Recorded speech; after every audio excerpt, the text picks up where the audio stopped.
ভাই আমাদের বাংলাদেশে কারা সবচেয়ে পরিশ্রমী মানুষ, কারা মাথার ঘাম পায়ে ফেলে অক্লান্ত পরিশ্রম করে টাকা কামায় জানেন? যারা প্রবাসী, তারা অনেক পরিশ্রম করে, অনেক কষ্ট করে, নিজের পরিবারের জন্য খেয়ে না খেয়ে টাকা পাঠায়। সে এভিডেন্স দিয়ে আমরা অনেকে আছি, অনেক আনন্দ ফুর্তি করি, অনেক কষ্ট করি ভাই। না, কিন্তু আপনার ভাই বা বোন বা বন্ধু যেই আপনার জন্য টাকা পাঠাও, বিদেশের রেমিটেন্স অনেক কষ্টের টাকা, তাদের অনেক পরিশ্রমের টাকা।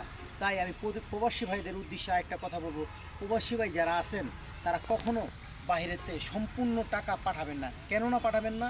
সেই টাকা যদি সম্পূর্ণ পাঠান, আপনার পরিবার খরচ করে উড়িয়ে দিবে, কিন্তু আপনি বাইরেতে আসলে আপনার পরিবারের সাথে আপনার দ্বন্দ্ব হবে, ঝগড়া হবে।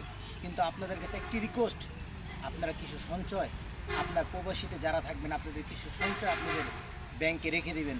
পরিবারদের বুঝতে দিবেন না, জানাতে দিবেন না। ভাই আমার কথা যদি ভুল হয় তাহলে আপনারা আমার ক্ষমা চোখে দেখবেন। খোদা হাফেজ প্রবাসী ভাইরা, আমার ভালোবাসা ও শুভেচ্ছা নেবেন। ভালো থাকবেন প্রবাসীরা।